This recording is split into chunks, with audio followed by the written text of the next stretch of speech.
Assalamu alaikum wa rahmatullahi wa barakatuh. Welcome children to learning computers. So this is the first lesson which you have in your book. The name of your book is Mousepad. So the first lesson which we are studying today is history of computers.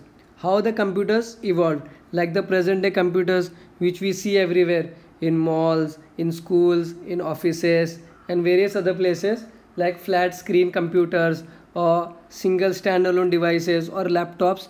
Were the computers always like this or they were different before? So that we are learning in this lesson. So the name of the lesson is history of computers. Okay, so let's read the lesson.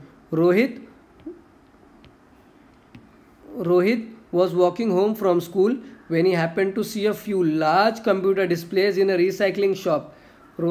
He was going home from school and on the way he saw a very big computer. He saw a few large computer displays in a recycling shop. He was amazed at the sizes of them.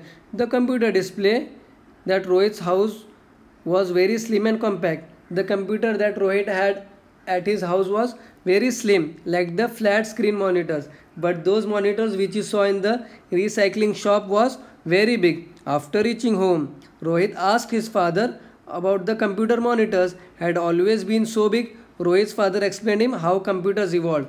So when Rohit reached home, he quickly went to his father and told him, "Father, Daddy, are the computers so big even now, or only in previous time the computers were so big, and were the computers really so big?" So he started asking all these questions to his father. So then his father started explaining. So what are the objectives of this lesson? List the early computing machines and discuss about the evolution of computers. So these are the two main objectives that we will learn in this lesson. First is to learn about the early devices, like 100 years ago, 200, 500, 1000, 10,000, 3000 years ago, how people made use, what did they use to do computing. Okay, the early computing machines. So let's read further. Early computing machines. Our ancestors have always strived to increase the productivity of the machines that they invented for calculating numbers and equations. Let's have a look at some of these machines. Man, he has always tried to make things simpler by inventing new machines or enhancing the power of the current machine to increase the productivity of the machine. So first such machine was abacus. This is how an abacus looks like. If you see in the picture over here, it is a wooden frame with beads over here that was used for counting purposes. The abacus was one of the earliest tools used for counting since ancient times. It consisted of beads which slide on threads. It consisted of beads which slid on threads. The threads were mounted inside a wooden frame. The abacus itself would not count, but would help a person to remember what was counted. So abacus was a passive machine, like it did not counted on its own, but it helped the person remember. For example, in earlier time, they wanted to remember how much food is there in the house, how many bags of rice is there, how many bags of wheat is there. So what they used to do, they used to make use of abacus. For example, they will say, we have 3 bags of wheat, we have 5 bags of rice, we have 4 bags of another material, or we have 7 dozen mangoes, or we have 6 dozen bananas. So what it happened, they would use this abacus for counting purposes, but the abacus was a passive machine. It did not do the function on its own, but it only helped that man remember how much is available with him, so that if he forgets, he can go back to the abacus and see what was over there. Okay, so that he won't make a mistake. So this was the first computing device, like you can read over here, earliest tools, very old, more than 3000 years old device is this, that is used for computing. Now we move on to page number 4. Then came the Antikythera mechanism. The Antikythera mechanism is believed to have been built around 87 before Christ. It is a mechanical computer used to calculate the movement of stars and planets. It is of Greek origin and was found off the island of Antikythera. It looks like a clock and is made of bronze with dials and gears. So in this photo, like you can see, This is how this machine looks like, and it was found of the island of Antikythera. That is why they gave it the name Antikythera mechanism, because it was found around that island. So what was the use of this machine? It was used to show the movement of stars and planets, because stars and planets are used for navigating during night time. For example, during the daytime, when the sun is there, we can see or we can find out which is the north direction, which is the south, which is east, which is west, and how we can travel. But when it is dark and it is night time and sun is not there, how can we tell which direction is north, which direction is south, which direction is east, which direction is west? So that time these stars Allah Ta'ala has placed in the sky to guide us. It shows us which direction is north. For example, there is a star in the sky which is called as North Star. There is a star in the sky called as North Star. So this star, it always points in the north direction.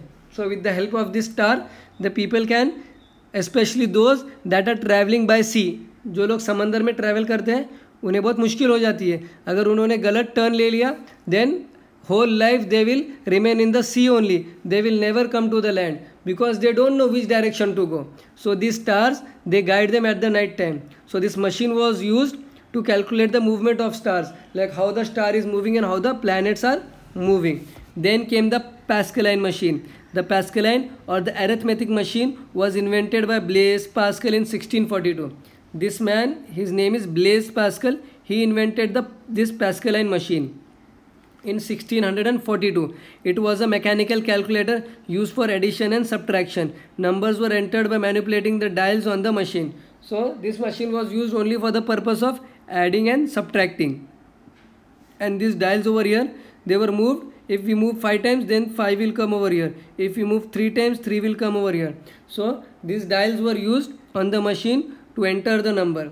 So this was one of the machine that was present earlier. Then came the difference engine in 1822. Charles Babbage. You have to remember this name. Charles Babbage is also called father of computer because he made the very first computer. Charles Babbage designed the difference engine, which was used to solve mathematical equations called polynomials. It was supposed to work by substituting multiplication and division by addition and subtraction. So this was another machine. Its name was difference engine and it was made by Charles Babbage, and it also performed some mathematical operation. Now we move to page number 5. Next is analytical engine. The analytical engine was also made by Charles Babbage. Charles Babbage designed the analytical engine in the 1830s. In 1830s, he started designing this machine. The engine was considered the first general purpose computer. This machine, this analytical engine, see how big it looks like. It was the first general purpose computer because why? Which could retain numbers and temporarily calculated values in a store like memory, because it performed 4 important things. It had inputs, then it used to give output, it could process, and it could store the data. So all of this, which is the fundamental thing that a computer should do, is it should take input from the user, it should give output to the user, it should process the input, and it should store the information in the memory. So all these thing was done by this analytical engine. So that is why it is called as first general purpose computer. Okay. Then came Colossus, the code breaking computer. The Colossus was a computer built for British code breakers during 1942 to help break coded message during World War II. So Colossus, like this, see, you can see it is big, very big machine. It almost takes the whole room. So it was built by the British to break the codes. What used to happen was, when the World War was going on, people, they wanted to send message to each other. But what used to happen was, if sometimes that message was found by the army of the opposite party or the enemy, they will come to know what they are planning to do. So they would write that in a coded language. For example, I want to write a boy. So what they will do, they will code this. For example, every alphabet they will write, instead of that alphabet, the next alphabet. So instead of A, I will write B. Instead of B, I will write C. M-N-O-P. Instead of O, they will write P. Instead of Y, they will write Z. So they will write a boy in this manner, so that when a person he reads BCPZ. What does this mean? So this is a coded message. Actually it means a boy, but they have used some coding language that for every alphabet they are using another alphabet just next to that alphabet, and both the sender and receiver know the coding rule, that which rule is applied. So when the person is sending the message like this, and to whom it was intended, when he opens the message and he reads, he understands that BCPZ means a boy.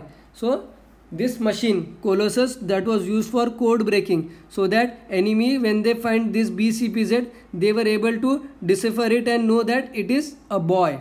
Okay, so with this we will stop our today's class. So we learnt about the early computing devices such as abacus, then Antikythera mechanism, then Pascaline. Then we also learnt about difference engine, analytical engine, and Colossus, which is the code breaking computer. In the next class we will see about evolution of computers. Okay, thank you.